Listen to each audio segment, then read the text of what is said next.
আরজিকরের ঘটনায় দ্রুত বিচারের দাবিতে এবং সর্বোচ্চ শাস্তি ফাঁসির দাবিতে, ধর্ষণ এবং ধর্ষণ করে খুনের ঘটনা সংক্রান্ত আইন পরিবর্তনের দাবিতে এবং বিজেপির বাংলা বিরোধী চক্রান্ত ও ষড়যন্ত্রের প্রতিবাদে শনিবার বিকেল 4টে থেকে অবস্থান কর্মসূচি পালন করল তৃণমূল কংগ্রেসের কর্মী সমর্থকরা। তৃণমূল সুপ্রিমো মমতা বন্দ্যোপাধ্যায়ের ঘোষণা অনুযায়ী রাজ্য জুড়ে একই দাবিতে আন্দোলনে নেমেছেন তৃণমূলের কর্মী সমর্থকরা। সেই মতো এদিন কাকসার ডাকবাংলো মোড়ে কাকসা ব্লক তৃণমূল কংগ্রেসের পক্ষ থেকে অবস্থানে বসেন কাকসা ব্লকের তৃণমূলের কর্মী সমর্থকেরা। এদিন কাকসা ব্লকের তৃণমূল কর্মী সমর্থকদের অবস্থান কর্মসূচিতে যোগ দেন রাজ্যের পঞ্চায়েত ও গ্রাম উন্নয়ন ও সমবায় দপ্তরের মন্ত্রী প্রদীপ মজুমদার ও দক্ষিণবঙ্গ রাষ্ট্রীয় পরিবহন সংস্থার চেয়ারম্যান সুভাষ মণ্ডল সহ জেলা ও ব্লক নেতৃত্ব। এদিন মন্ত্রী প্রদীপ মজুমদার জানিয়েছেন, আরজিকর হাসপাতালে তরুণী ডাক্তারি পড়ুয়াকে নৃশংসভাবে খুন করার ঘটনায় দোষীদের চিহ্নিত করে তাদের যাতে দ্রুত শাস্তি দেওয়া যায় এবং সর্বোচ্চ শাস্তি ফাঁসির দাবিতে রাজ্যের মুখ্যমন্ত্রী মমতা বন্দ্যোপাধ্যায় সহ রাজ্যের মানুষ একই দাবিতে সরব হয়েছেন। তিনি জানিয়েছেন, ইতিমধ্যেই রাজ্য পুলিশ একজন দোষীকে চিহ্নিত করে গ্রেপ্তার করেছে এবং আইন অনুযায়ী তার বিচার শুরু হয়েছে। তিনি বলেন, দেশের সর্বোচ্চ ন্যায়ালয়ের নির্দেশে সিবিআই এই ঘটনার তদন্ত শুরু করেছে, কিন্তু তদন্তের 17 দিন পার হয়ে গেলেও এই ঘটনার তদন্তের কোনো অগ্রগতি তারা দেখতে পাচ্ছেন না। তারা চান যে ব্যক্তি ধরা পড়েছে সেই ব্যক্তি সহ আর যারা যারা এই ঘটনার সাথে যুক্ত রয়েছে তাদের যাতে দ্রুত চিহ্নিত করা যায় এবং তাদের যাতে সর্বোচ্চ শাস্তি ফাঁসি দেওয়া যায়, এই দাবি তারা করেছেন। পাশাপাশি ভবিষ্যতে যাতে এই ধরনের ঘটনা আর না ঘটে তাই দৃষ্টান্তমূলক শাস্তির আইন যাতে কেন্দ্র সরকার দ্রুত পরিবর্তন করে সেই দাবিতে তারা আন্দোলন শুরু করেছেন। তিনি বলেন, যেখানে সিবিআই এর তদন্তের কোনো অগ্রগতি তারা দেখতে পাচ্ছেন না, সেই সময় কিছু মানুষ তারা ঘোলা জলে মাছ ধরার চেষ্টা চালিয়ে যাচ্ছে এবং অদ্ভুত পরিস্থিতি সৃষ্টি করার চেষ্টা চালিয়ে যাচ্ছে এবং পেছন দরজা দিয়ে কিছু রাজনৈতিক দল তারা ক্ষমতা দখল করার মরিয়ার চেষ্টা চালিয়ে যাচ্ছে। এদিন তিনি সংবাদ মাধ্যমের উদ্দেশ্যে বলেন, দেশের বিজেপি শাসিত বিভিন্ন রাজ্যের নানান ধরনের অপরাধমূলক ঘটনা ঘটলেও সেই সমস্ত সংবাদ রাজ্যের প্রথম সারির সংবাদ মাধ্যম তা সম্প্রচার করছে না। দেশের বিভিন্ন প্রান্তে অপরাধ ঘটলে তা নিয়ে কোনো রকম ভাবে সেখানকার রাজ্যের মানুষকে কোনো রকম প্রতিবাদ করতেও দেখা যাচ্ছে না। অথচ যেখানে রাজ্যের মুখ্যমন্ত্রী মমতা বন্দ্যোপাধ্যায় আরজিকরের নৃশংস ঘটনা ঘটার পরেই দোষীকে চিহ্নিত করে তাকে ফাঁসির মঞ্চে নিয়ে যাওয়ার ব্যবস্থা করার নির্দেশ দিয়েছিলেন, সেখানে রাজনৈতিক দলগুলি মানুষকে উত্তেজিত করার জন্য সমাজ মাধ্যমে বিভ্রান্তি ছড়াচ্ছে। তারই প্রতিবাদে তারা আন্দোলনে নেমেছেন। আমার যে ভগ্নিকে তার আরজিকরে যেভাবে নির্মমভাবে অত্যাচারিত হয়ে তাকে হত্যা করা হয়েছে, তার বিরুদ্ধে দোষীকে অতি সত্বর চিহ্নিত করে আমরা একজন দোষীকে আমাদের রাজ্য সরকার অত্যন্ত তৎপরতার সঙ্গে চিহ্নিত করে সর্বোচ্চ ন্যায়ালয়ের নির্দেশে এই অনুসন্ধানের দায়িত্ব সিবিআই এর হাতে তুলে দিয়েছে। সিবিআই আজ 17 দিন পার হয়ে গেল, তারপরে আর কোনো অগ্রগতি আমরা জানতে পাচ্ছি না।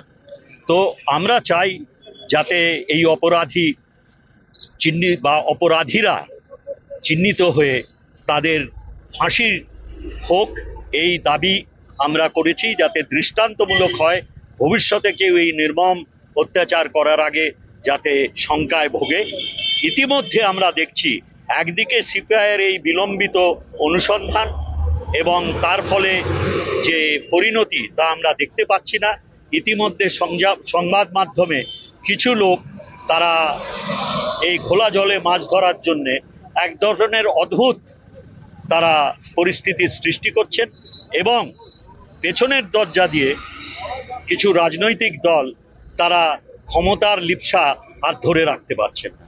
সেই জন্যে আমরা রাজ্যের প্রতিটি কোনায় কোনায় আমরা এর প্রতিবাদে ধর্ণা দিচ্ছি আজকে এবং সাধারণ মানুষকে সত্য তথ্য পরিবেশন করছি।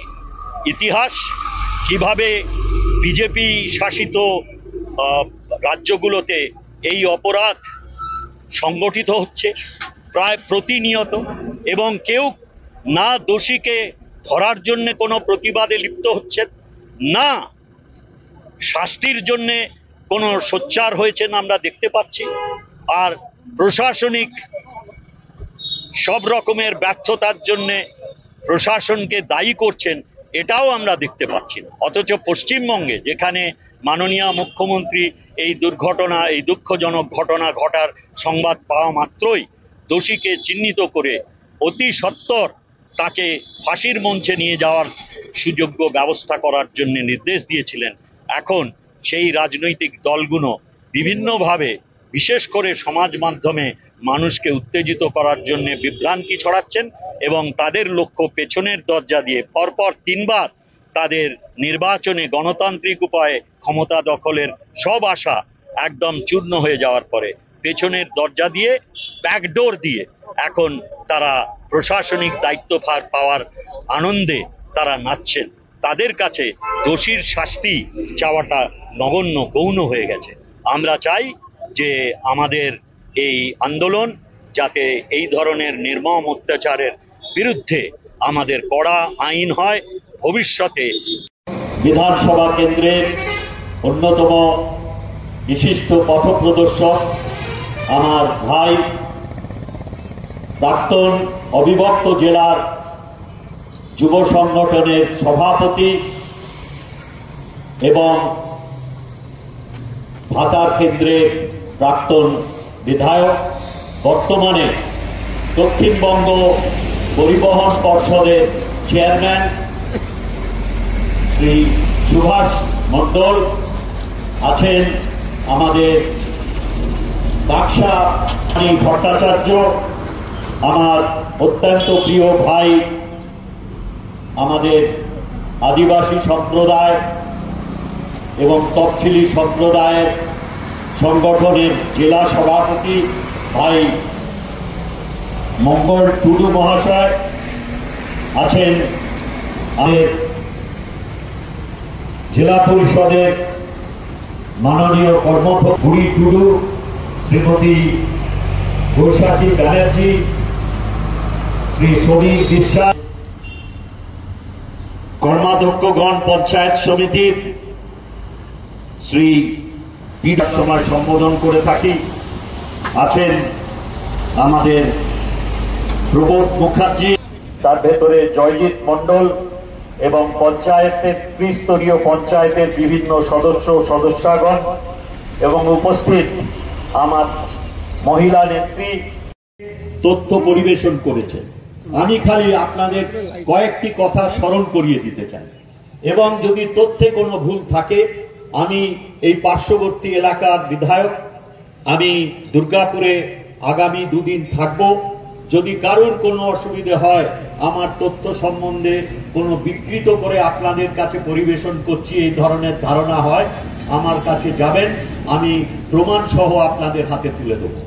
আমি খালি আপনাদের মনে করিয়ে দিতে চাই, 9ই আগস্ট যখন আরজি করে আমরা প্রথম আমাদের একটি অত্যন্ত প্রিয় ভগ্নী, তার চিকিৎসা শাস্ত্রে স্নাতকোত্তর পাঠ করছেন এবং রোগীর সেবায় পরিষেবায় নিয়োজিত, তখন বিশ্রামাগারে তার উপরে যে অন্যায় অত্যাচার নেমে আসে এবং তার ফলে আমরা জানতে পারি তিনি ধর্ষিতা হয়েছেন হয়তো এবং তাকে মেরে ফেলা হয়েছে।